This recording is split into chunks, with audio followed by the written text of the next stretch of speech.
All right.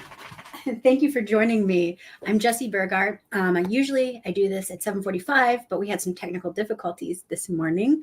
So it's almost 8:45. So be it. um, so this is The Art of Focus by Dan Koe, and I'm reading 3 pages a day, live on YouTube every day, and then on LinkedIn on Tuesdays and Thursdays also. So let's begin. We're just in section 1 here. This is day 4. Level of mind. Every problem you encounter in life demands an increase in your level of mind. Your level of mind is synonymous with the openness of your perspective. You must shed your attachment to expectations, concepts, and beliefs that prevent you from perceiving any situation for what it is. When you can perceive a situation for what it is, you can acquire the skill necessary to match the challenge that a problem presents. This is done with self-education, self-experimentation, and persistence to see that the problem is solved not by the prescription of another, but by your own understanding. Conceptual survival. In this modern world, specifically for those reading this book, I can assume that your life is exponentially more comfortable than that of your ancestors, and it will only continue to move in that direction. The human psyche is interesting in that we survive and reproduce on a conceptual level. We impregnate minds with ideas. Those ideas create concepts. We may identify with those concepts, and our behavior shifts in alignment with those. The self is the concept of concepts, and the majority of our actions are taken to survive the self. Mastery over misery. A sushi chef spends years perfecting the preparation of rice. A tennis player obsesses over the angle of their serve. Mastery sets you apart in a world that can't see beyond the surface.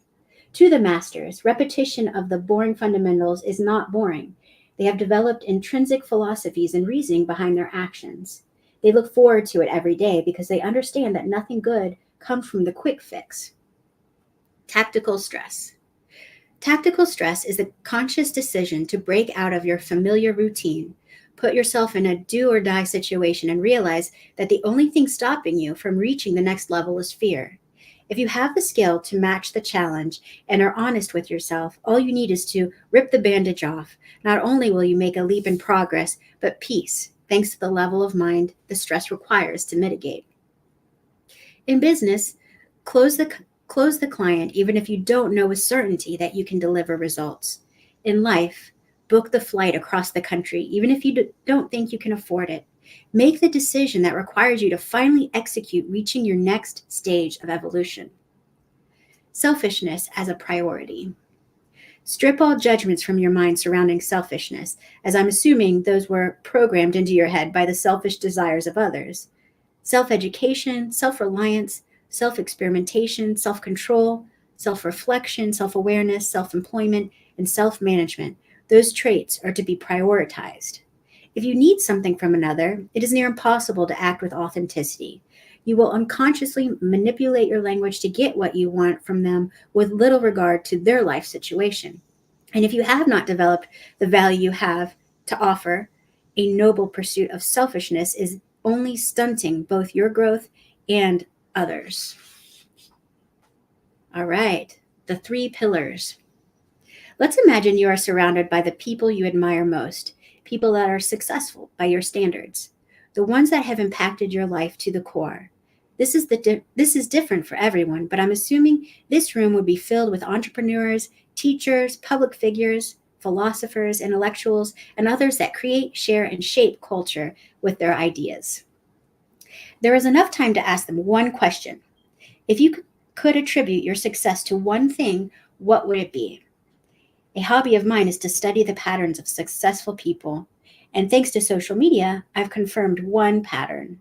Every successful person, by any standard, even if that version of success means rejecting the world and living a life of peace in the woods, knows that focus is the catalyst to the good life. Through self-reflection, I've come to the same conclusion.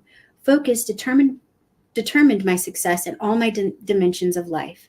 Because focus is dimension agnostic, it fueled my spiritual practice, business, relationships, health, writing, learning, and philosophical endeavors.